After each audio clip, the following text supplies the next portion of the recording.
hidup. Kiranya apa yang kami pelajari akan berguna bagi kehidupan kami Tuhan masing-masing. Kami buka pelajaran kami Tuhan, kami ucap syukur dan berterima kasih. Haleluya. Amin. Amin.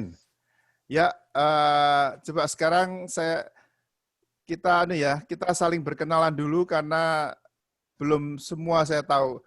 Coba mulai dari mana tadi? Chris tadi? Chris asal dari mana? Perkenalkan, nama saya Kris Prianto, asal dari Kecamatan Ngabang, Kabupaten Ladang, Pak. Dari Kalimantan ya? Ya, Pak. Oke. Terus ada yang berikutnya? Usianya Chris berapa usianya? Usia saya 21 tahun, Pak. 21 ya. Oke. Ya. Terlalu dekat ya. Suaranya kalau bisa bassnya sudah dikurangi, enggak bisa lagi ya, sudah mentok ya. Kalau bisa dikurangi bassnya supaya enggak terlalu berdengung-dengung. Tapi kayaknya tadi sudah lumayan sih daripada yang pertama. Coba. Enggak kedengaran sama sekali. Coba. Ya, oke. Perkenalkan, nama saya Tesi Marlina. Saya berasal dari Ribang Semalang, Kabupaten Melawi, Kalimantan Barat. Umur saya 17 tahun. Namanya Tesi Marlina. Ya, Tesi Marlina, Pak. Oke. Ya. Oke, selamat datang di BISOM. Ya, perkenalkan, nama saya Saltika, biasa dipanggil Tika. Tika. Iya, Pak, panggil Tika aja, Pak. Pikachu.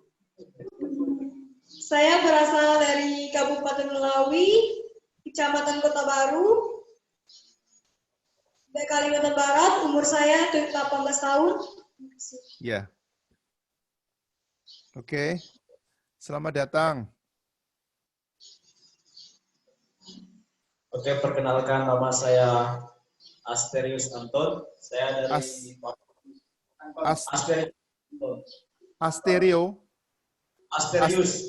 Asterius Anton. Panggilannya Anton. Ya. Saya dari Papua, Beliau. Oke. Usia 29 tahun. Kenal Pak Kenny? Enggak, dari Katolik. Enggak kenal? Oh, dari Katolik. Oke. Terus?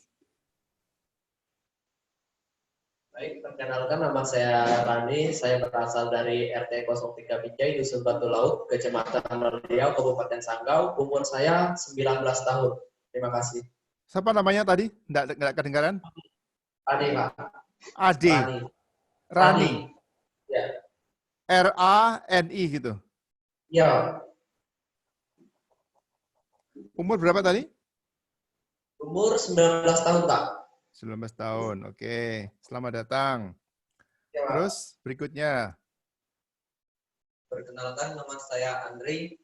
Andri. Saya berasal dari Beliau. Ulang.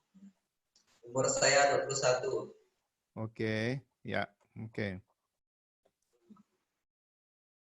Berikutnya.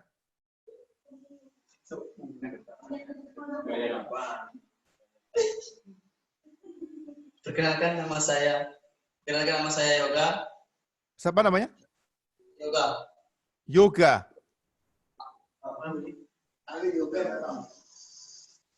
Saya kedengaran. Nama saya Yoga. Yoga. Y-O-G-A gitu. Iya, Pak. Yoga, oke.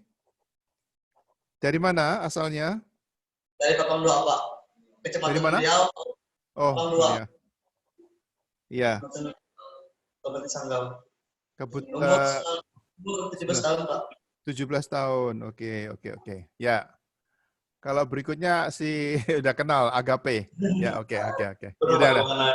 Lagi sebetulnya murid, Pak. Besok datang. ada satu murid lagi, namanya Oke. Sarah, pulang kampung sebentar. Besok udah kembali. Sarah namanya? Ya, besok Sarah. datang ke sini Dari mana, Sarah?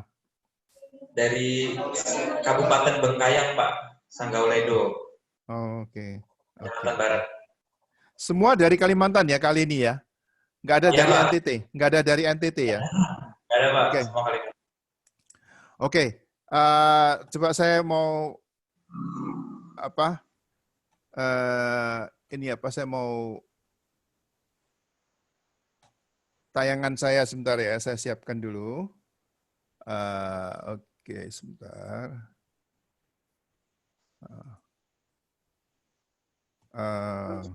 Lulus SMP atau SMA ya? Kenapa? Semuanya lulus SMP, siapa yang lulus SMA? Mau menyebutkan tentang pendidikannya, Pak, Iya, lulusannya. iya. Oke. Yang SMA sama Chris ya? Ya, Pak. Hah? Katanya SMA. Ya Pak, saya lulus SMA. Oke. Yang lain SMP? Saya lulusan SD, Pak. SD? Tessa? Oke. Stacy, Pak, Stacy. Oh, TC. Oke. Iya. Tika? Kalau saya lulusan SMP, Pak. SMP. Oke. Asterius Anton? Saya lulusan SMP, Pak. SMP. Oke. Rani? Lulusan SD, Pak. SD. Oke. Andri? Saya lulusan SD, Pak. SD. Yoga? Saya lulusan SD juga, Pak. Dari mana? Abang Dua, Pak. Hah? SD Abang Dua.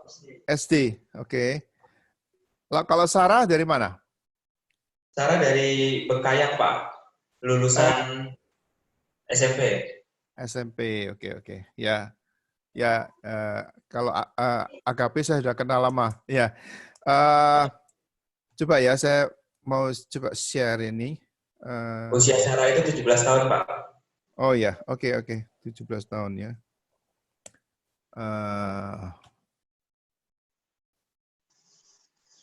Sebentar.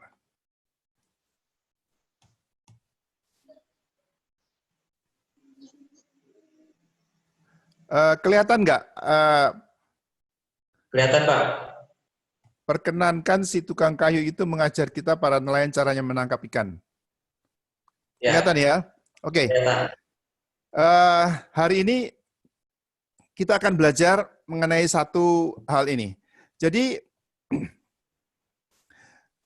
ini sebetulnya pesan firman Tuhan ini juga untuk saya. Tapi dalam bahasa Inggris saya terjemahkan ke bahasa Indonesia. Jadi perkenankan si tukang kayu itu mengajarkan kita para nelayan caranya menangkap ikan. Nggak masuk akal ya? Masuk akal nggak? Enggak, Pak. Nggak masuk akal kan? Kok tukang kayu ngajarin nelayan caranya menangkap ikan? Nah, ini engkau akan mengalami mujizat bila engkau mengizinkan si tukang kayu itu mengajar engkau seorang nelayan bagaimana cara menangkap ikan. Suara saya jelas di sana ya? Jelas, Pak. Jelas ya? Jadi, ini satu kenyataan, satu berita yang penting bagi kita semua. Di dalam kata-kata ini ada arti yang sangat dalam. Jadi kita akan bisa mengalami mujizat kalau kita mengizinkan si tukang kayu itu, tukang kayu dari Nazaret, untuk mengajar kita yang biasanya nelayan itu bagaimana cara nangkap ikan. Kok bisa? Jadi kita tuh sudah ahli nangkap ikan, tapi nah ini kita baca di dalam Lukas 5 ayat 1. Pada satu kali Yesus berdiri di pantai Danau Genesaret. Ya. Di Israel ada satu danau yang besar sekali di sebelah utara yang dinamakan Danau Genesaret. Pernah dengar nggak? Pernah. Pernah ya. Nah, di Danau Genesaret itu nama lainnya danau atau laut Tiberias. Disebutkan laut karena gede, karena besar ya. Jadi enggak bisa gampang kelihatan ujung dengan ujungnya, karena itu besar sekali. Saya nggak tahu bandingannya ya, kalau seperti Danau Toba itu gimana, saya kan belum pernah ke sana. Tapi saya pernah ke ini, Danau Genesaret ini saya pernah ke sana. Nah itu karena besarnya, jadi dia disebut dengan Danau Tiberias atau Laut Tiberias, ada yang disebut dengan Kineret ya, atau Genesaret sama. Sedang orang banyak mengurumuni dia, hendak mendengarkan firman Allah. Ia melihat 2 perahu di tepi pantai. Nelayan-nelayan telah turun dan sedang membasuh jalannya. Jadi ada beberapa nelayan di sana yang kita tahu nantinya bahwa salah satunya adalah Simon Petrus, nelayan yang telah turun dan membasuh jalannya. Lalu kemudian ini beberapa nelayan ini kan sudah semalam suntuk mencari ikan kan waktu itu. Kita tahu ceritanya bahwa mereka itu dalam keadaan yang gagal dan dalam keadaan yang kecewa dan sebagainya. Nih, tapi kita lihat di sini bahwa Lukas 5:3 ayat ketiga mengatakan Yesus naik ke dalam salah satu perahu itu, yaitu perahu Simon, dan menyuruh dia supaya menolakkan perahunya sedikit jauh dari pantai. Lalu ia duduk dan mengajar orang banyak dari atas perahu. Nah, kita lihat bahwa kalau saudara pernah ke sana, saya pernah ke sana ya. Kalau saudara melihat ke sana, danau atau laut Tiberias atau Genesaret atau Kineret ini itu unik. Jadi itu adalah satu laut atau danau yang gede, danau air tawar ya. Dan kemudian kalau di tepi pantainya itu ada seperti perbukitan begitu. Perbukitan. Nah, ini kalau kita lihat di sini, maka Tuhan Yesus Kristus itu juga memakai teknologi. Bayangkan kalau kita lihat ya, Tuhan itu mengajar, ada 5.000 kepala keluarga, 5.000 orang laki.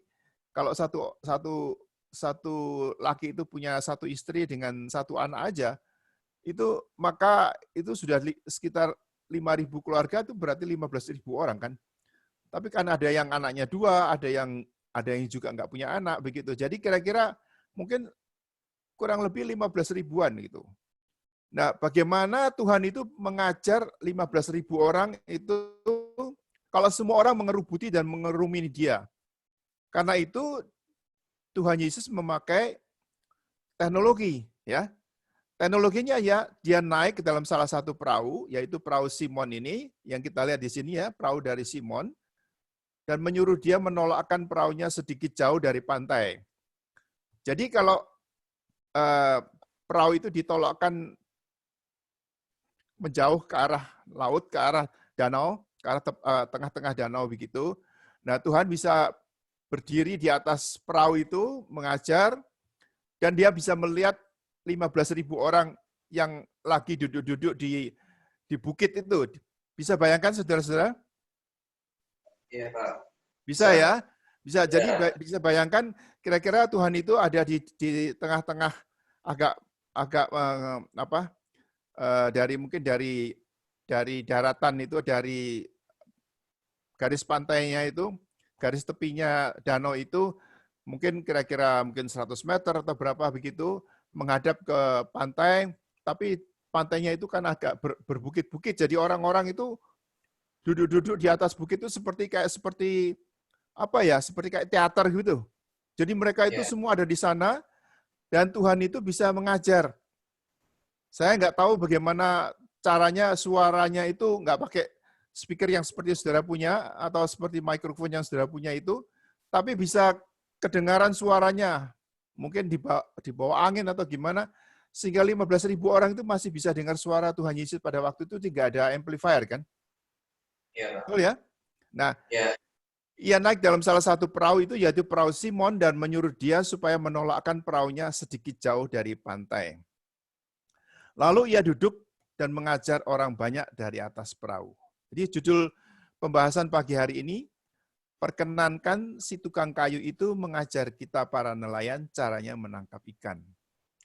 Jadi, andaikan saudara-saudara semua ini seperti Simon Petrus, Andreas, dan yang lain-lain itu, Nathaniel, semuanya ini orang-orang nelayan dari desa Galilea, dari dusun Galilea begitu. Jadi Galilea atau ini di daerah Genesaret ini di sebelah utara dari Israel sebelah utara. Nah itu orang-orangnya itu sedikit ya boleh dibilang sedikit udik gitulah. Ya, nggak tahu kalau Agape asal dari mana? Surabaya bukan? Dari Jakarta? Jakarta, Pak. Jakarta. Nah kalau ini kira-kira mungkin kayak seperti Surabaya gitu. Jadi Galilea itu bukan di Yerusalem, bukan di itu, tapi orangnya sedikit setengah-setengah agak udik gitu. Ada. Jadi kalau kita suka ngeledekin orang Jakarta, suka ngeledekin kalau orang-orang Jawa itu Jawa kowek gitu kan, ya kan. Jadi, nah ini orang-orang ini itu para nelayan ini dari daerah sana, dari daerah Genesaret itu. Lah, jadi Tuhan mengajar nggak tahu berapa, 1 jam atau bagaimana. Kemudian orang-orang disuruh pulang, sudah selesai. Lalu kita lanjutkan ini. Lukas 5 ayat 4, setelah selesai berbicara, ia berkata kepada Simon, bertolaklah ke tempat yang dalam dan tebarkan jalamu untuk menangkap ikan. Nah, seperti saudara ketahui tadi, pada waktu Tuhan Yesus menemui 2 perahu yang ada di tepi pantai, dan mereka semua sedang membersihkan jalannya karena mereka itu semua kecewa dalam hidupnya. Dalam keadaan kecewa dan kegagalan, karena sudah semalaman mereka itu mencoba mencari ikan, tidak mendapatkan. Ya, tidak bisa mendapatkan. Nah, kalau saudara lihat ya, bagaimana biasanya kalau saudara-saudara nelayan itu biasanya kalau keluar itu ya kurang lebih jam 2 pagi gitu. Jam 2 pagi cari ikan. Ya, bertolak dari pantai menuju ke tengah gitu. Nah, kira-kira jam 5 atau jam 6 pagi itu sudah sampai di tempat yang banyak ikannya.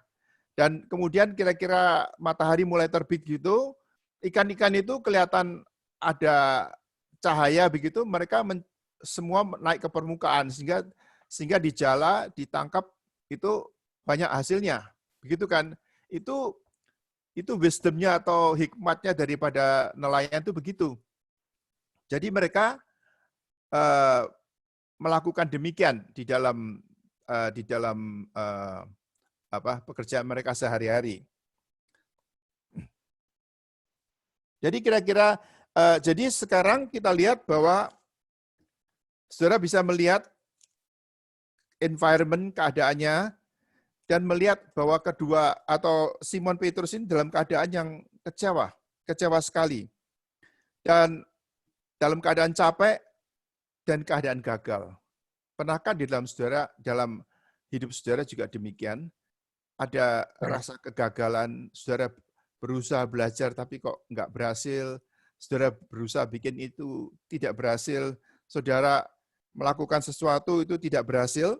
Nah, kalau saudara mengalami demikian, maka berita pada hari ini adalah untuk Anda semua. Saudara harus memperkenankan si tukang kayu itu mengajar kita, para nelayan, cara menangkap ikan. Yang seperti nggak masuk akal, kan? Jadi, kalau kita lihat di sini, Tuhan memberikan petunjuk. Tuhan ngajari cara menangkap ikan. Ayo, bertolaklah ke tempat yang dalam dan tebarkan jalamu untuk menangkap ikan. Jadi, sekali lagi kita lihat di sini bahwa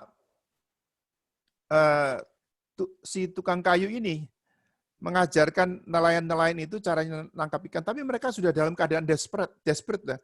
Sudah betul-betul udah frustrasi, sudah gagal dan sudah tidak berdaya apa-apa. Jadi ya sudahlah, mereka ikut ya.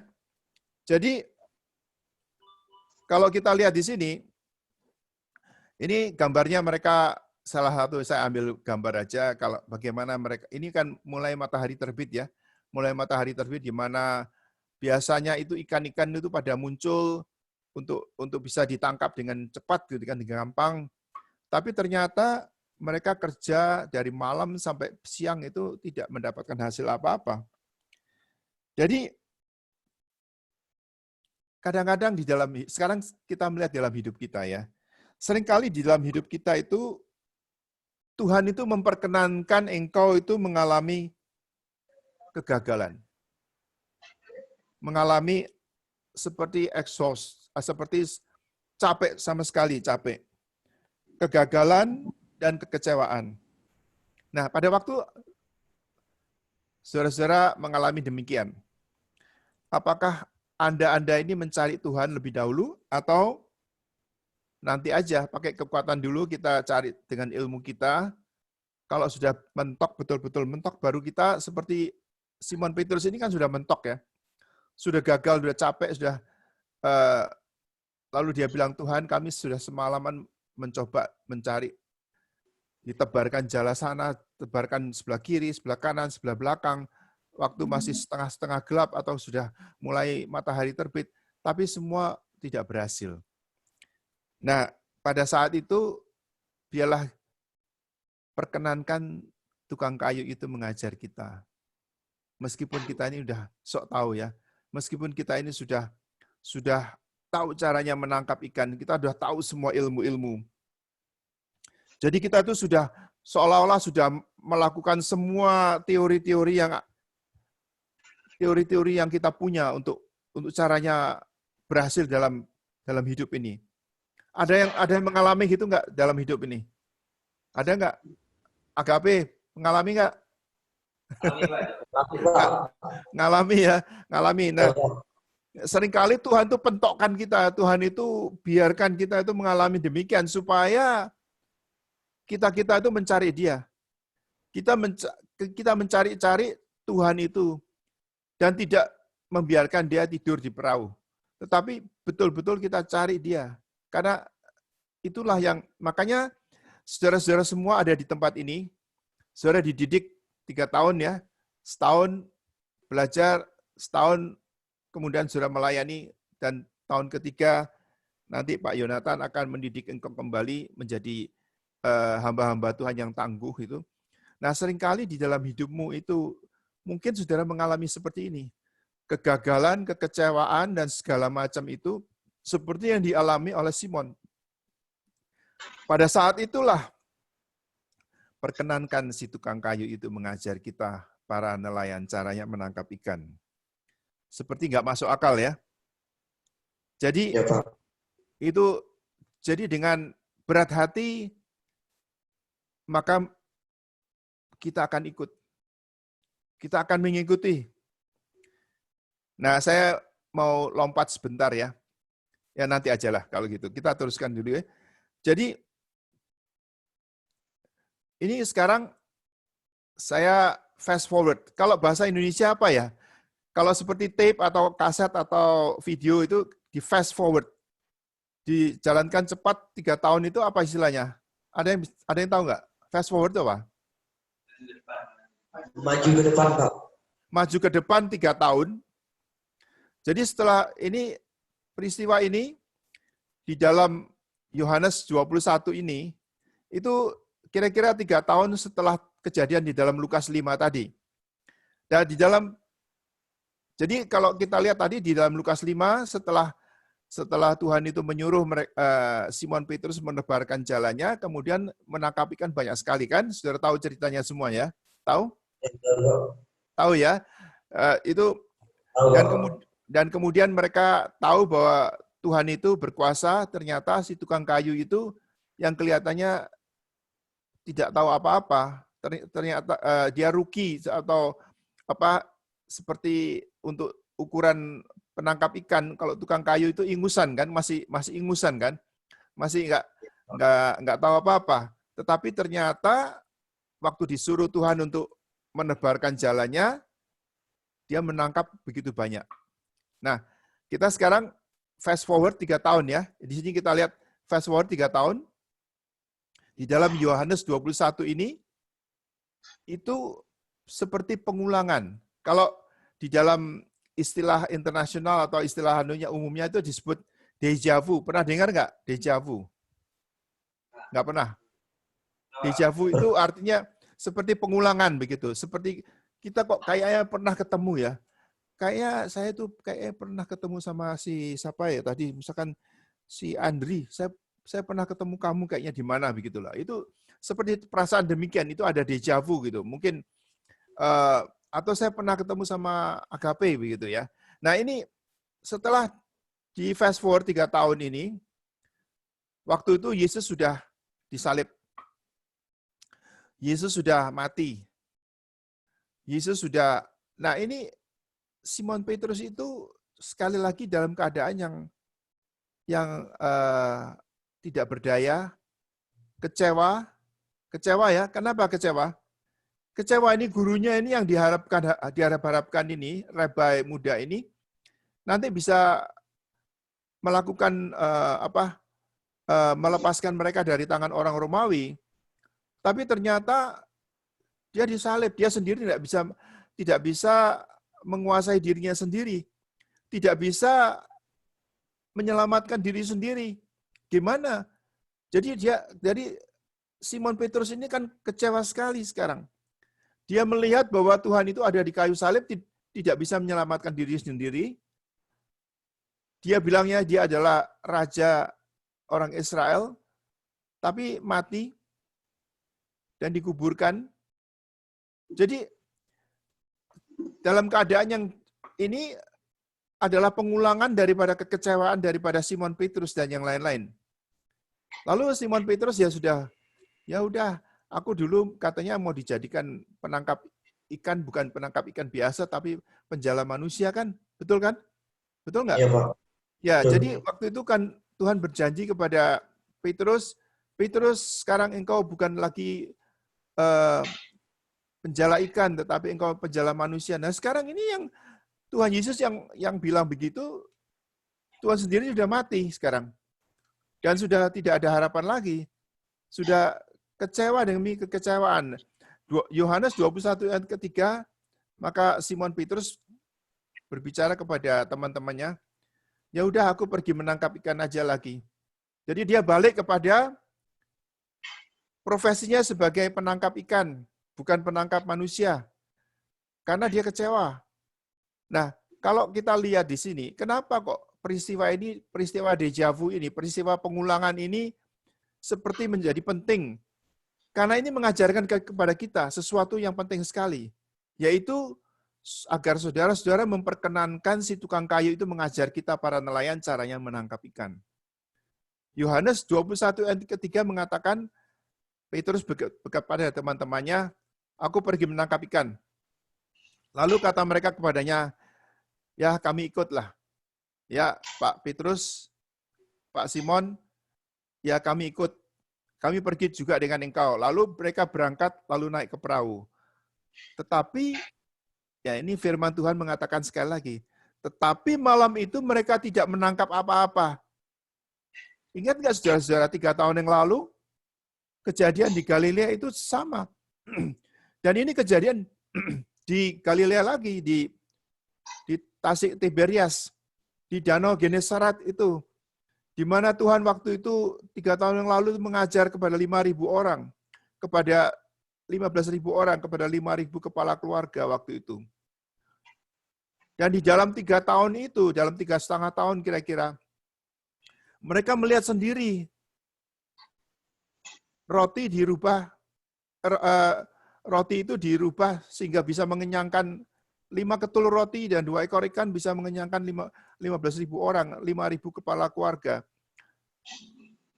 Mereka melihat sendiri bahwa orang buta melihat. Mereka melihat sendiri bagaimana anak Yairus itu dibangkitkan, mereka melihat sendiri semuanya. Coba saudara bayangkan ya, kalau saudara itu salah satu daripada ke-12 murid Tuhan ini. Bayangkan ini memberi makan 5.000 kepala keluarga, 15.000 orang. Dan saudara 12 ini berbaris. Di sini ada 8 orang ya. Nah ini berbaris semua, bawa keranjang kan. Lalu dikasih potongan roti sama Tuhan, satu-satu taruh di keranjang saudara masing-masing. Nah kemudian ada orang yang berbaris ngambil roti, saudara pecahkan kan. Tapi waktu dipecahkan itu ada lagi. Lalu orang kedua datang lagi, bayangkan ya, coba saudara bayangkan, sekarang keadaannya itu gimana. Jadi orang itu datang, saudara pecahkan, rotinya masih ada. Dipecahkan lagi, dikasih masih ada. Ikan yang itu dibagi-bagi tetap masih ada terus. Itu di depan mata saudara sendiri. 3 tahun yang lalu, saudara melihat itu semua. Tetapi orang yang sama, saudara-saudara yang sama ini, 3 tahun yang akan datang, dalam keadaan yang kecewa, dan bilang, aku udah balik lagi kepada profesiku yang lama. Aku pergi nangkap ikan aja. Kami pergi juga dengan engkau. Semuanya begitu. Karena mereka sudah tidak punya harapan, mereka sudah kecewa, mereka sudah tidak punya keinginan apa-apa, sudah tidak ada visi sama sekali. Jadi kita melihat di sini bahwa keadaan deja vu ini merupakan pengulangan daripada Lukas 5. Jadi Yohanes 21 itu merupakan pengulangan daripada Lukas 5. Kenapa Tuhan menulis peristiwa ini 2 kali? Karena begitu pentingnya. Karena sangat penting. Dan kita tidak belajar. Dalam 3,5 tahun, 3 tahun atau 3,5 tahun, mereka melihat sendiri akan segala mujizat-mujizat itu. Mereka melihat sendiri bagaimana roti dan ikan itu diperbanyak untuk mengenyangkan 5.000 kepala keluarga. Mereka melihat semua sendiri, semuanya. Satu persatu mereka melihat itu semuanya. Bagaimana Tuhan mencelikkan orang-orang yang buta, orang yang lumpuh, orang yang kena balasaraat, orang yang kusta dan sebagainya itu.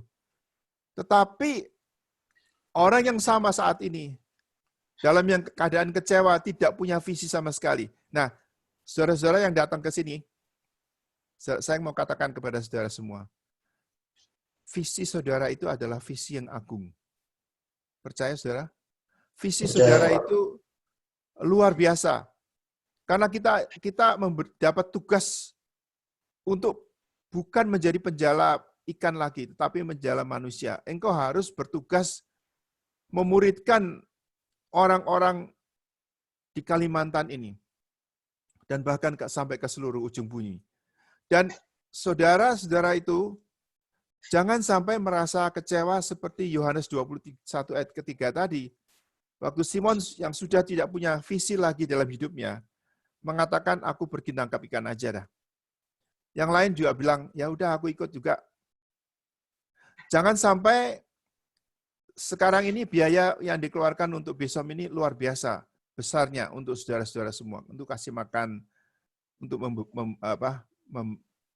untuk membangunkan gereja-gereja bagi Anda untuk bisa melayani.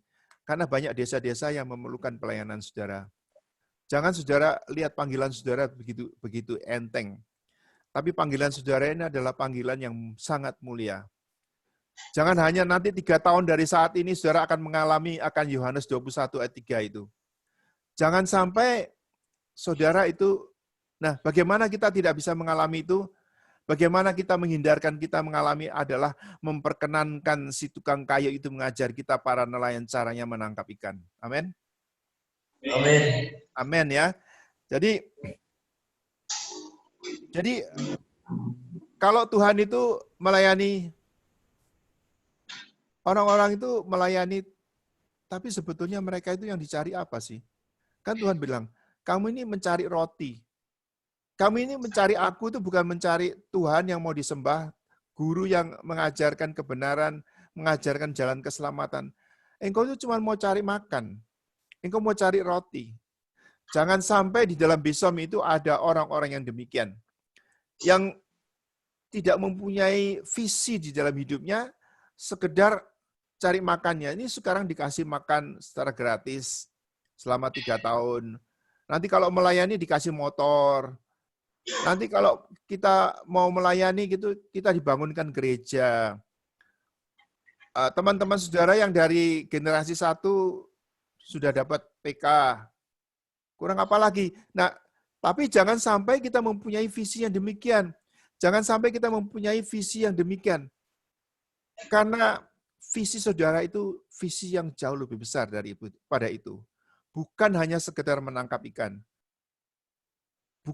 Jangan sampai saudara 3 tahun dari saat ini kembali di dalam Yohanes 21 ayat ketiga mengalami kekecewaan. Sehingga Tuhan harus melakukan, seolah-olah Tuhan itu mengingatkan kepada Simon Petrus, kepada Andreas, kepada Nathanael dan yang lain-lain itu.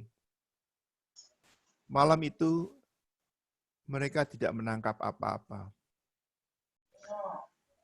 Dan harus bertemu dengan si tukang kayu ini lagi.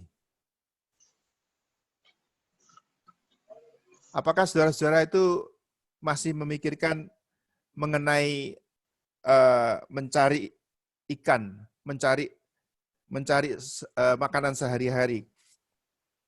Kita tidak boleh, mungkin Pak Yonatan pernah mengajarkan kepada kita, kalau kita mencari nafkah, kita tidak usah mengalami seperti frustrasi begitu. Tetapi kita seperti burung pipit, burung yang di udara itu. Ada lagu yang mengatakan, His eyes is upon the sparrow. Mata daripada Tuhan itu ada di atas burung-burung yang di udara itu. Mereka pagi-pagi cari makan. Mereka tidak frustrasi, mereka tidak khawatir dan sebagainya. Mereka kerja keras saja. Bahkan Tuhan itu mengajar kepada kita kan, di dalam doa Bapa kami, berikanlah hari ini makanan kami secukupnya. Amin? Tahu ya? Nah, di dalam pengajaran itu, maka Tuhan itu mengajar apa? Berikan kepada kami hari ini makanan yang secukupnya. Artinya, saya tidak usah berdoa, Tuhan kalau bisa minta makanan untuk yang besok juga. Gimana kalau besok ternyata nggak ada makanan, gimana?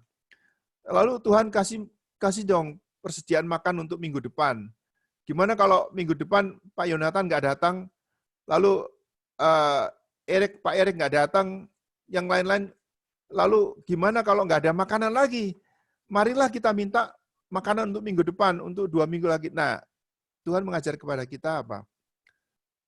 Doa Bapa kami itu, berikanlah kami pada hari ini makanan kami yang secukupnya. Hari ini saja. Nah, itulah. Jadi artinya apa? Tidak khawatir kepada hari akan datang. Kalau saudara tahu ya, ini Nathanael itu, nah saudara kan semua belajar Alkitab ya. Saya harapkan di dalam waktu 3 tahun ini, saudara betul-betul belajar dengan betul-betul mati-matian belajar. Nah, antara lain Nathanael itu asalnya dari Kana. Saudara ingat Kana itu tempat apa? Pernah nggak? Tempat apa? Ada yang bisa menjawab? Buat air jadi anggur, Pak. Nah, pada waktu itu adalah mujizat yang pertama. Jangan-jangan Nathanael ini, yang seorang penduduk daripada Kana ini, mungkin mendengar atau melihat di dalam pesta perkawinan itu, Tuhan itu membuat mujizat yang pertama, mengubahkan air menjadi anggur. Tapi demikian juga, semua anak-anak Tuhan ini, murid-murid Tuhan itu, semua dalam keadaan kecewa saat ini. Makanya terjadi peristiwa ini. Saya teruskan, tadi, bentar ya. Aku akan pergi menangkap ikan, kata mereka, kami pergi juga dengan engkau. Mereka berangkat lalu naik perahu. Tapi malam itu mereka tidak dapat apa-apa. Kan? Lalu karena kita itu memerlukan si tukang kayu. Dan dia itulah yang memberikan visi kepada kita. Visinya itu bukan lagi mencari makan sehari-hari. Visinya saudara-saudara ini ada di dalam besom ini bukan mencari sekedar nafkah sehari-hari. Bukan. Saudara mempunyai suatu visi yang besar, menjadi penjala-penjala ikan. Engkau harus datang memuridkan orang-orang. Kalau sekedar saudara itu sekedar cari makan, maka seperti Hosea 4:6 ini mengatakan, umatku binasa karena tidak mengenal Allah. Artinya, umatku binasa karena tidak punya visi. Dalam ayat yang lain itu disebutkan, umatku binasa karena tidak punya visi, tidak punya visi. Visinya apa? Visinya cuman, ya kita belajar, kita lulus SD, SMP, SMA, bahkan S1, S2. Mau apa? Mau belajar, mau bekerja, tapi cuman itu aja. Kita mempunyai rumah, kita membangun, kita punya kita punya mencari teman hidup, berkeluarga, membangun keluarga, mempunyai anak-anak. Terus mau apa lagi? Apakah cuman itu? Nah, umat Tuhan itu binasa karena tidak mempunyai visi. Seperti dalam Hosea 4:6 ada ayat lagi di dalam Amsal kalau nggak salah, saya nggak taruh di sini. Jadi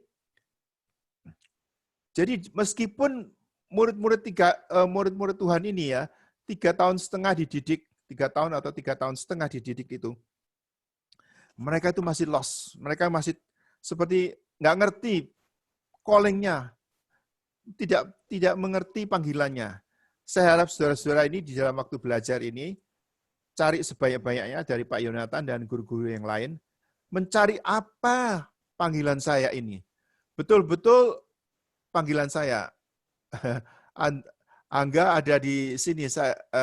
Selamat datang Angga.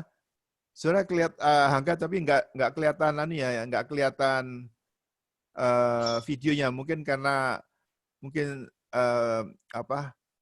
internet bandwidth-nya tidak cukup atau gimana. Kalau Angga mau bicara sesuatu, nanti saya kasih kesempatan ya, untuk kalau mau bicara sesuatu. Nah, sekarang saya pun demikian, saudara. Saya juga kadang-kadang saya bisa khawatir juga, saya mencari pekerjaan, tetapi saya mau belajar daripada tadi dikatakan dari sparrows, dari burung-burung yang ada di udara itu. Saya mau teruskan sebentar ya. Jadi pada waktu ini kita memerlukan juru selamat. Kita memerlukan tukang kayu itu yang mengajar kita bagaimana kita itu menangkap ikan.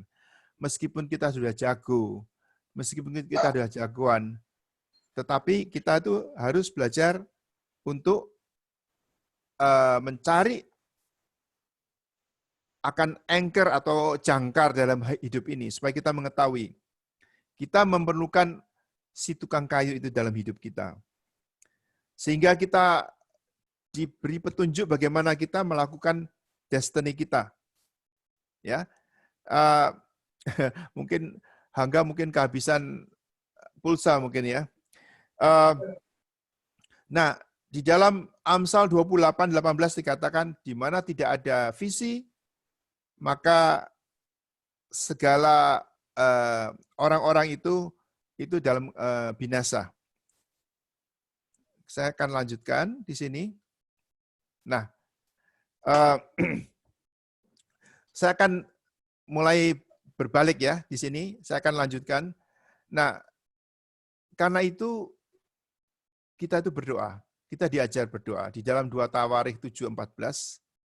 Dan umatku yang atas namanya namaku disebut, kalau umatku itu merendahkan diri, berdoa, mencari wajahku, berbalik dari jalannya yang jahat, maka aku akan mendengar dari sorga, mengampuni dosa mereka, serta memulihkan negeri mereka. Saya harap maka saudara-saudara bisa menghafalkan ayat ini. Saudara-saudara, ada yang hafal nggak ayat ini? Di dalam 2 Tawarikh 7:14. Ada yang hafal? Belum? Kalau ada yang hafal, angkat tangan. Belum hafal, Pak. Oke. Ini siapa yang masuk ini? Oppo A3 AHP itu siapa? Angga, Pak. Angga. Ya. Oke. Ya. Jadi di dalam 2 Tawarikh dikatakan bahwa dan umatku yang atas namanya namaku disebut. Pertama merendahkan diri, berdoa, mencari wajahku, berbalik daripada jalannya yang jahat, maka aku akan mendengar. Suaranya kok ada suara deru-deru dari mana? Bunyi suara motor Pak ke depan. Saya atau ini dari apa? Bunyi suara motor dari depan rumah Pak.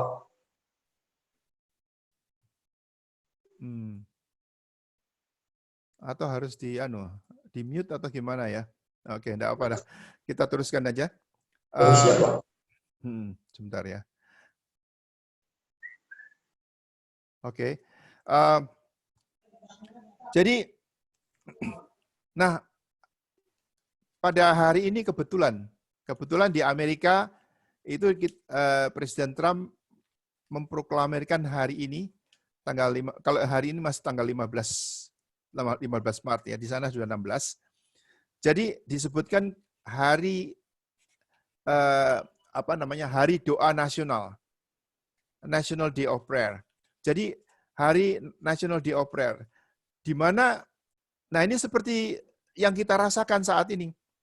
Kayaknya kita nggak berdaya ini. Sudah nggak berdaya apa-apa lagi. Semuanya gagal, semuanya mengecewakan, semuanya. Tiap hari itu orang-orang yang kena virus corona itu berjatuhan. Satu demi satu mati, puluhan yang mati, ratusan yang mati, sampai ribuan yang mati. Dan itu seperti nggak bisa dicegah begitu. Jadi, makanya ayat ini menjadi berarti bagi kita. Janji daripada Tuhan itu apa? Umatku, saya minta saudara-saudara berdoa juga ya. Karena dengan adanya coronavirus ini saat ini, maka ekonomi seluruh dunia itu akan hancur. Dan kita lebih sulit juga untuk ada di Bisom ini. Kan itu umatku yang atasnya namaku disebut. Kalau kita merendahkan diri nomor 1, nomor 2 kita berdoa, nomor 3 kita mencari wajah Tuhan, lalu keempat kita berbalik daripada jalan-jalan yang jahat, kelihatannya dunia ini jahat. Dunia ini melawan Tuhan. Orang-orang yang ada di Amerika, di China, dan mana-mana itu banyak yang melawan Tuhan. Tetapi kalau kita melakukan 4 tadi, merendahkan diri, berdoa, mencari wajah Tuhan, berbalik daripada jalannya, maka aku mendengar dari sorga, mengampuni dosa mereka, serta memulihkan negeri mereka. Jadi hari ini adalah hari yang sangat bersejarah, tanggal 15 Maret ini, karena di Amerika ini dicanangkan doa seluruh Amerika. Seluruh Amerika saat ini berdoa. Saya dengar begitu juga di Indonesia, kalau nggak salah, di Indonesia juga ada gerakan-gerakan daripada gereja-gereja itu, yang merasa tidak punya daya apa-apa lagi. Seperti Petrus tadi. Aku sudah setengah mati 1 harian aku mencari ikan tapi tidak mendapatkan. Aku kecewa, aku sudah frustrasi, mau buat apa lagi. Sudah pakai obat ini, obat itu, sudah mencoba untuk pakai alat-alat ini, pakai pembersih tangan dan sebagainya, tapi korban-korban masih terus berjatuhan terus. Dan itulah yang kemudian kita saat ini kita mau di dalam hari National Day of Prayer kita mau berdoa. Saya akan teruskan. Nah, di dalam Bilangan 21 ayat 6, pada saat itu umat Israel pada waktu itu mereka berjalan dari Gunung Hor menuju ke Laut Merah, Red Sea sebetulnya, bukan Red Sea tapi Red Sea.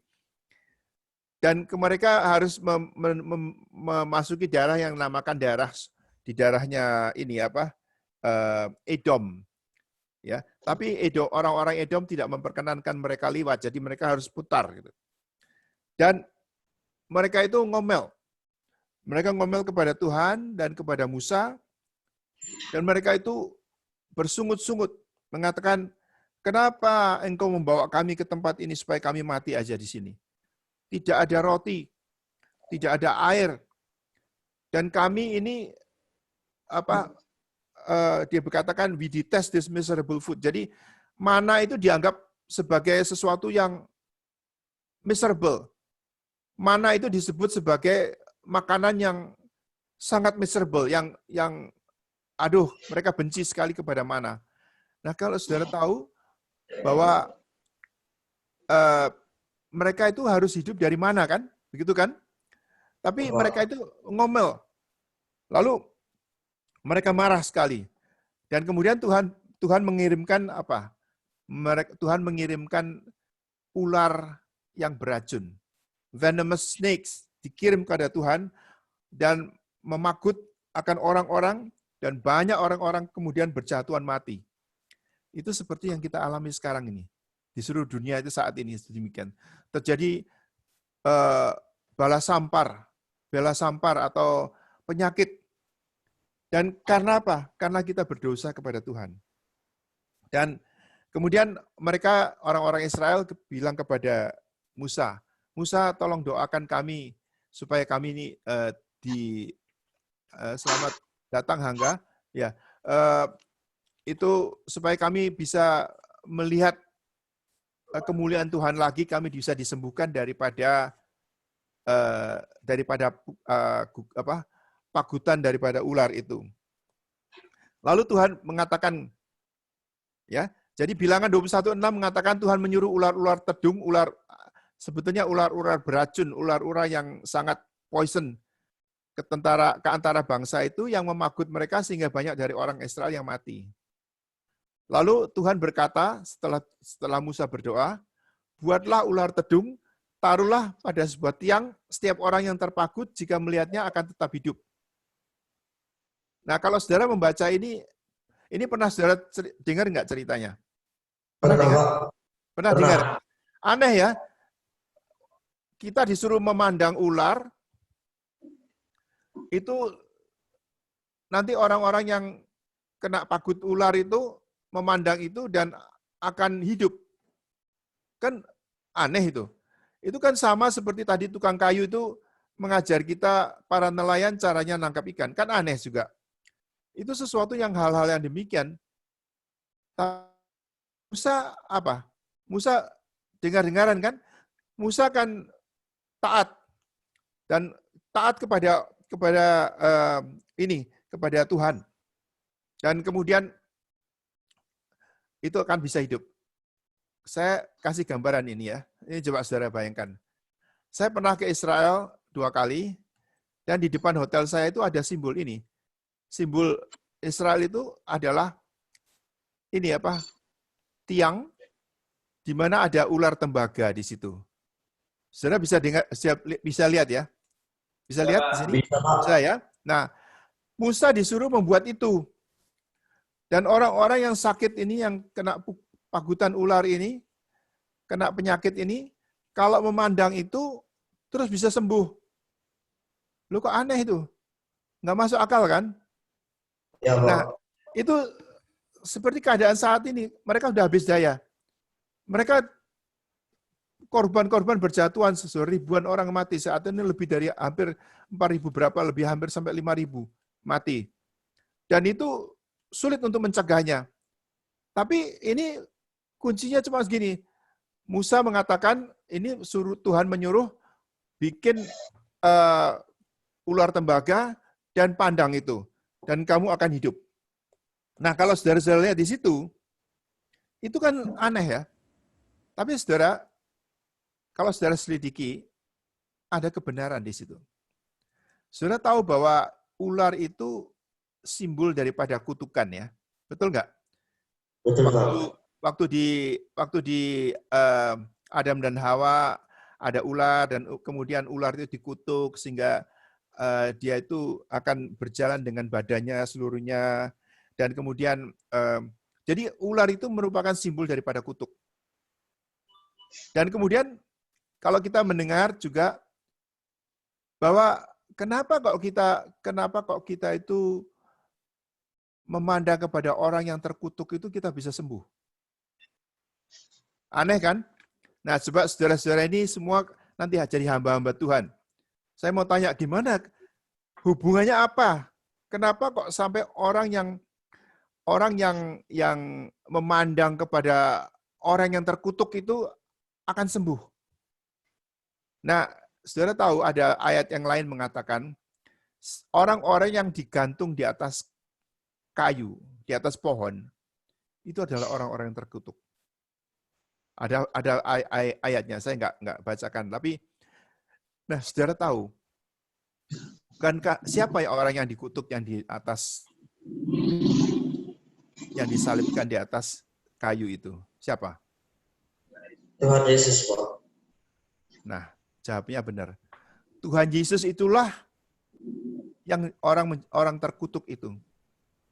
Nah, ini sebelum ini terjadi, sebelum waktu Yesus itu disalibkan, ini sebetulnya adalah gambaran daripada juru selamat kita itu.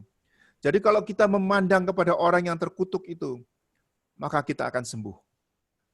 Jadi pada waktu, jadi orang yang terkutuk ini, dia menjadi pengganti daripada kita yang berdosa. Dosa itu ditimpahkan kepada dirinya. Karena itu maka kita bisa hidup. Saudara sekarang mengerti kenapa kok kita harus memandang kepada ular tembaga itu, di mana ular adalah simbol daripada kutuk. Kenapa kita harus memandang kepada orang yang terkutuk itu? Kenapa? Karena kita itu memandang kepada Yesus yang dikutuk oleh yang menimpahkan semua kutukan. Kalau saudara membaca di dalam Yesaya 53 ayat yang kelima di sini, saya sudah mendekati akhir ini. Tetapi dia tertikam oleh karena pemberontakan kita. Dia diremukkan oleh karena kejahatan kita.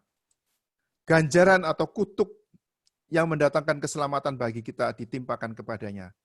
Dan oleh bilur-bilurnya kita menjadi sembuh. Jadi ayat ini ada hubungan dengan tadi, dengan ular tembaga ya, saudara-saudara. Bisa ingat? Dia tertikam oleh karena perbuatan kita. Dia diremukkan karena kejahatan kita. Siapa dia itu? Tuhan kita, Yesus. Kutukan yang mendatangkan keselamatan. Jadi dia dikutuk supaya kita itu menjadi selamat. Kutukan yang mendatangkan keselamatan bagi dia itu ditimpakan kepadanya. Karena itu oleh bilur-bilurnya kita menjadi sembuh. Jadi Yesaya 53 ayat yang kelima itu berbicara tentang siapa? Tuhan Yesus. Tuhan Yesus yang dikutuk. Makanya saat ini orang Israel mempunyai lambang demikian, mereka belum bisa menerima. Tapi satu kali kita percaya pada satu kali, dia akan mengerti siapa yang dimaksudkan dengan ular tembaga itu. Siapa yang dimaksudkan dengan orang yang terkutuk itu. Yang menerima kutukan, menerima ganjaran, tetapi memberikan hidup kepada kita. Jadi pada waktu Tuhan Yesus ada di kayu salib itu, dia memakukan segala surat hutang kita di atas paku-paku itu. Supaya kita dibebaskan. Dia menjadi substitusi daripada pengganti dosa-dosanya Hangga, dosa-dosanya AKP, dosa-dosanya semua. Chris, Tika, Rani, dan semuanya Andri. Dosa-dosa saudara itu, karena itu pada hari ini, biarlah engkau memperkenankan tukang kayu itu. Tukang kayu, the carpenter.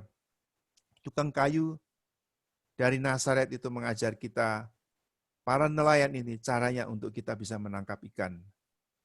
Nah, saya akan akhiri pembahasan saya pada hari ini.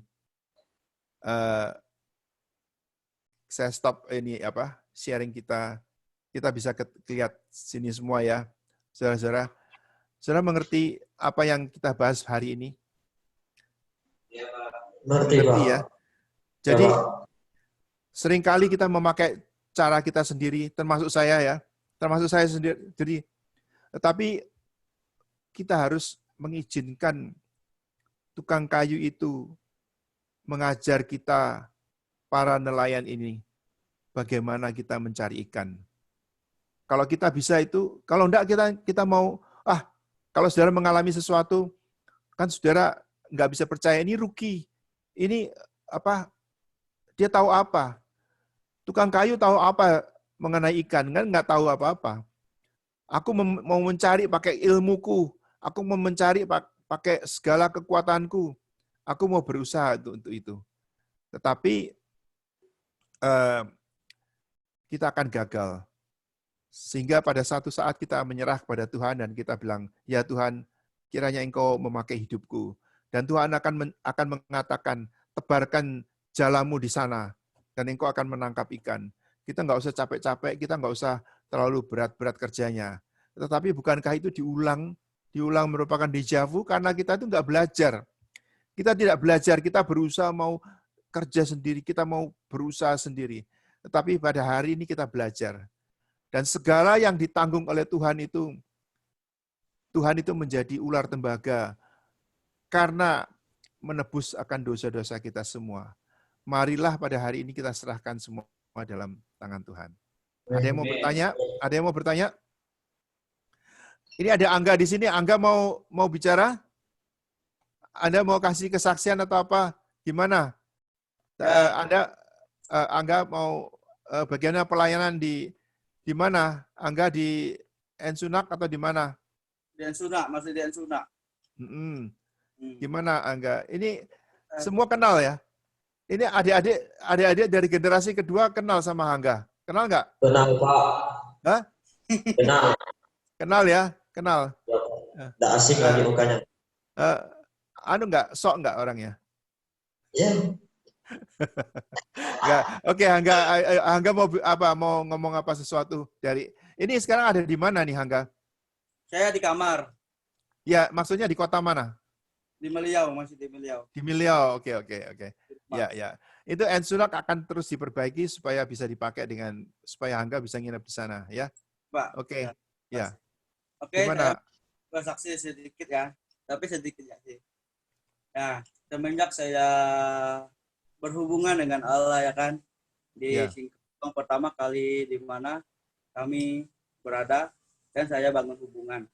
Nah dari situ saya mengalami perubahan, banyak sekali perubahan di mana Tuhan mengubahkan, di mana Tuhan tuh wow sungguh indah sih ketika punya hubungan dengan Allah ya kan, di mana kita diajarin seperti Wester bilang, ketika sudah mempunyai hubungan luar biasa Papi. Iya. Beban segala apapun yang masalah kita tuh bisa kita hadapi ya kan. Dulu tidak bisa ngomong, dulunya saya tidak bisa berani bertatapan, dulunya saya tidak berani dengan orang. Tetapi ketika punya hubungan dengan Allah, dekat dengan Allah ya kan. Ya ini tentang hubungan, di mana kita harus mempunyai hubungan. Yeah. Nah, dari saya pelayanan pun udah enjoy, udah aman, kita udah enjoy. Kenapa? Karena saya tahu bersama Tuhan kan, dan saya berhubungan dengan Allah. Jadi segala kekhawatiran dari dulu saya takut sekali dengan namanya khotbah ya kan. Saya malah pucat sekali. Wow, kalau kesaksian tanya ke Agape bagaimana saya itu kan. Tapi saya menyerah kan. Saya juga kepengen mau berhenti karena apa? Karena udah putus asa. Saya udah tidak ada kok saya gini sih. Tapi kalau putus asa tanya sama tukang kayu untuk ajar kita. hari ini khotbahnya untuk itu kepada kita semua ya. Termasuk saya juga loh, betul. Bukan hanya saya juga seringkali begitu juga ini khotbahnya ini untuk saya juga. Saya harus belajar begitu. Gimana terus kan, Angga? Ya, itulah kesaksiannya kan dari proses di mana saya berhadapan dengan proses di hidup saya. Nah, tapi ketika sudah bangun hubungan dengan Allah di Singkawang pertama kali, banyak sekali perubahan. Dan sampai saat ini aku belajar puasa doa. Pokoknya setiap saya puasa doa. Udah puasa doa tuh luar biasa. Ringan, bebas, walaupun dia sakit sih dulu hati ya. Nahan sakit. Maksudnya tuh nahan asam lambung. Tapi aku berserah sama Tuhan. Kuat dengan apa cara minum air ya kan, nggak makan. Nah dari situlah kita lihat Kalau minum harus tetap minum loh, Angga. Jangan Air dikurangi. Air putih nggak apa-apa, teruskan aja nggak apa-apa. ya. Saya lanjut proses dalam puasa tuh sangat sakit lah. Aku berharap supaya untuk Tuhan ya kan. Tapi puji Tuhan lama tuh sakitnya hilang. Terus kita dibiasakan puasa doa. Nah Ya. dari situlah saya tahu bahwa kita butuh namanya hubungan dengan Allah, puasa Ya. doa, ya kan? Ketika mempunyai hubungan dengan Allah dengan puasa doa ini luar biasa sekali. Banyak hikmat, Amen. banyak pengetahuan, banyak hal-hal yang Tuhan singkapkan. Ya. Seperti di mana saya semangat sekali, di mana ya Roh Kudus itu selalu mengarahkan di mana saya akan mendoakan orang, di mana saya akan pergi menginjil. Wah, ya walaupun kita tidak tahu atau benar atau salah atau apakah itu dari Tuhan atau enggak, tetapi saya jalani apa yang sesuai dengan hati saya kan. Injil, doa orang sakit, puji Tuhan, lama, wah udah biasa sekali melakukan hal itu. Praise the Lord. Puji Tuhan. Bagus kesaksiannya ya Hangga ini menguatkan. Jadi Ya. kalau saudara-saudara yang sempat melihat akan distance learning kali ini, Hangga ini dari generasi 1. Jadi sekarang sudah bertugas di Ensunak. Yang ada di depan saya di Singkawang ini generasi kedua. Dan mereka akan belajar 1 tahun lamanya. Setelah itu akan ditugaskan seperti Hangga begini. Jadi kalau saudara-saudara yang generasi kedua, saudara tidak boleh main-main ya, karena waktu saudara cuma 1 tahun loh. Betul ya? Waktu saudara cuma 1 tahun, ini sekarang berjalan bulan ketiga, jadi tinggal 9 bulan saja. Dalam 9 bulan itu saudara diharapkan bisa melayani gereja-gereja. Amin. Dan saudara harus bisa khotbah, saudara harus ini bisa semuanya, harus melayani. Bukan hanya itu saja, saudara harus belajar untuk kolam ikan, harus menanam dan sebagainya, itu untuk mensupport. Meskipun kita berusaha untuk generasi pertama ini kita kasih PK, ya, Hangga hati-hati ya menggunakan uangnya, harus Ya, Pak. irit-irit supaya semuanya bisa dibiaya dengan baik, gitu ya. Ada dikit. Ada. Gimana? Hangga mau bilang sesuatu? Enggak, Papi, enggak. Tentang uang tidak kontrol.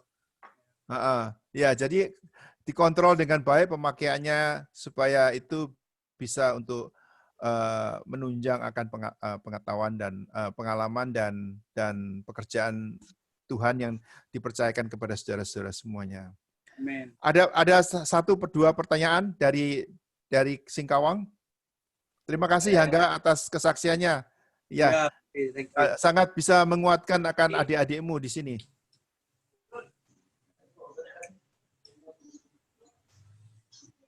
Pak, ada yang mau bertanya? Ya, silakan. Ya, saya mau bertanya Pak.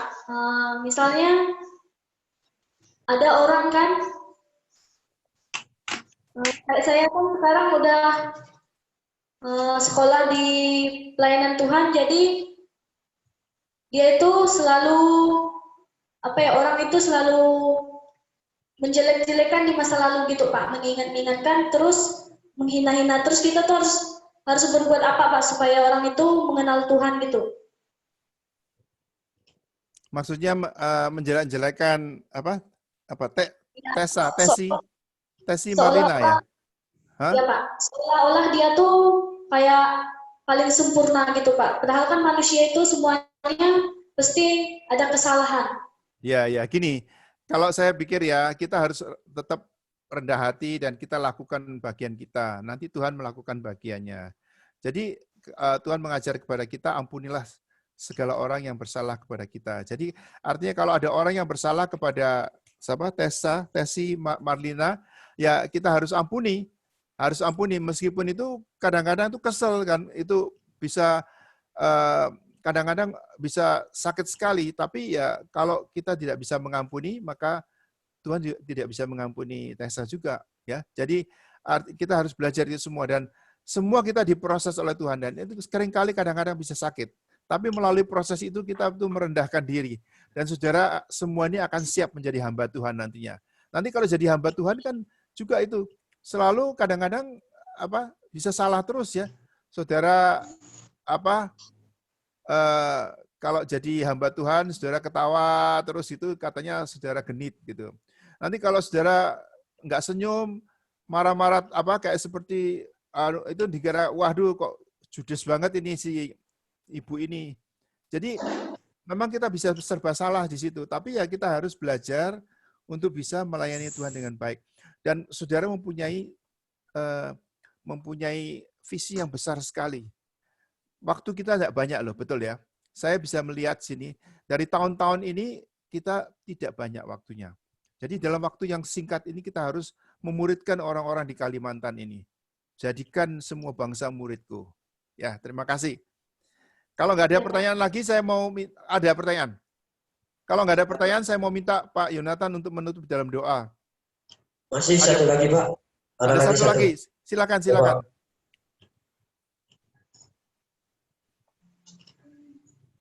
Baik Pak, saya mau bertanya. Siapa ini namanya? Andri ya? Hah? Rani, ya. Ini dalam Alkitab bilangan tadi ya Pak, yang tentang pembentukan tentang ular ya. Ya. Bukankah ular itu binatang yang paling terkutuk ya Pak, yang ibarat bisa dikatakan menentang ciptaan Tuhan yang dengan cara menghasut manusia jatuh ke dalam dosa, dengan menghasut manusia memakan buah kehidupan dan buah pengetahuan. Tetapi kok Tuhan pakai ular tersebut untuk boleh menyembuhkan bangsa-bangsa yang tertutup itu dengan memandang dia? Bukankah ada binatang yang lebih baik lagi daripada si ular tersebut gitu loh Pak? Ya. Nah, tadi penjelasannya adalah itu adalah simbol daripada orang yang terkutuk. Siapa orang yang terkutuk? Orang yang digantung di atas kayu salib itu adalah orang yang terkutuk. Siapa orang yang digantung di atas kayu salib? Tuhan Yesus kan? Jadi Yesus itu adalah orang yang terkutuk. Untuk apa? Untuk dosanya Rani. Dia dikutuk karena dosa kita. Dia dikutuk karena itu dia adalah orang yang betul-betul terkutuk. Karena itu kalau kita memandang orang yang terkutuk itu, kalau kita memandang Kristus yang di atas kayu salib, maka kita sembuh. Masuk akal enggak? Aneh ya? Tapi itulah kebenaran. Dulunya saya enggak ngerti, tetapi setelah saya melihat bahwa itu ular tembaga yang kita harus pandang itu, orang-orang Israel harus pandang itu dan akan sembuh. Kita tuh memandang ular yang adalah orang yang terkutuk itu. Siapa? Tadi kan kita lihat di dalam Yesaya 53 ayat yang kelima mengatakan kutukan yang membawa kehidupan itu ditimpakan di atas tubuhnya. Karena bilur-bilurnya aku disembuhkan. Ya, jadi kenapa saudara memandang akan orang yang terkutuk? Karena dia menanggung segala kesalahan kita. Dia dikutuk oleh Tuhan agar kita itu bebas, agar kita itu menang, agar kita itu hidup. Ya, itu ceritanya. Aneh ya, tapi coba pelajari mengenai kenapa Tuhan memakai ular tembaga itu dan orang-orang yang disuruh memandang. Itu simbol daripada kutukan kan? Kenapa kita harus memandang kepada orang yang terkutuk itu? Karena disitulah Yesus itu menerima kutukan Rani ini di atas pundaknya. Dan karena itulah, karena bilur-bilur Tuhan, maka kita itu disembuhkan, maka kita itu menjadi hidup kembali gitu. Ya itulah. Udah, kalau gimana bisa menjawab pertanyaan? Bisa menjawab pertanyaan? Masih bingung? Cukup, Pak. Cukup, oke. Kalau cukup, saya minta kita akan tutup malam hari ini dan kita akan lanjutkan besok. Besok ada acara pagi Pak Yonatan. Pak Yonatan mulai ngajar besok ya. Silakan kita tutup dalam doa dan kita akan seperti saudara ketahui bahwa kita itu hidup di dalam saat yang terakhir di mana kita harus betul-betul efisien menggunakan waktu kita karena waktunya nggak banyak lagi. Kita harus bekerja buat Tuhan sebaik-baiknya. Amin. Silakan Pak Yonatan. Mari kita tundukkan kepala. Terima kasih Tuhan anugerah-Mu bagi kami. Pada pagi hari ini kami boleh belajar lagi Tuhan. Kami boleh bergantung kepadamu saja Tuhan. Engkau adalah sumber segala keberhasilan mujizat kami Tuhan. Bukan usaha manusia kami. Bukan usaha penangkap-penangkap ikan. Penjala-penjala ikan yang sudah berpengalaman. Bukan Tuhan. Tapi karena kami bergantung kepadamu. Mujizat-Mu menyebabkan pelayanan kami akan sukses. Pelayanan kami akan berhasil karena mujizat-Mu. Karena perintah-Mu kami ikuti Tuhan. Bukan karena usaha kepandaian kami, kepintaran kami, strategi kami Tuhan. Tapi hanya bergantung kepada-Mu saja. Dalam pelajaran ini masuk dalam hati kami. Dalam pelayanan kami sepanjang hidup kami. Masa-masa yang akan datang. Dalam nama Tuhan Yesus Kristus, kami naikkan ucapan syukur kami pada pagi hari Tuhan. Terima kasih Tuhan. Amin. Terima kasih saudara-saudara semua. Selamat pagi, selamat siang, dan ini pertama kali kita di dalam tahun ini kita membuat sini distance learning atau program belajar jarak jauh dari Singkawang dan dari Meliau dan Houston. Ya, Tuhan memberkati semua. Sampai besok. God bless you all. Bye. Bye-bye.